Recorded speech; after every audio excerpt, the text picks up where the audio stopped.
Hey everyone, welcome back to another error video. When you are trying to log in your Instagram account, an error is occurred.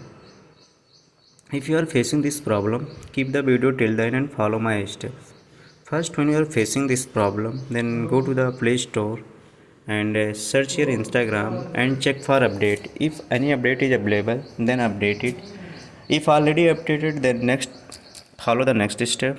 Next is long press on the Instagram and go to the app info. Now scroll down and go to the storage and cache.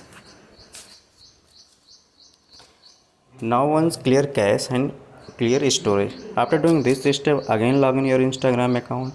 If error is persist, then next step is check server status of the Instagram.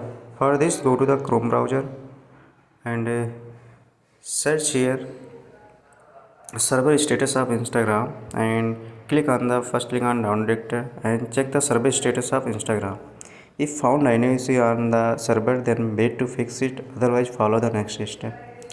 Next is again go to the Instagram, press on the long press on the Instagram app and go to the app info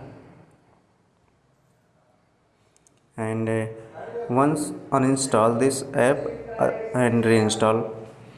After doing this step, your problem may be fixed. I hope this video is for you. If you like this video, click on the like button and subscribe our YouTube channel and share with friends. Thanks for watching. See you in the next video.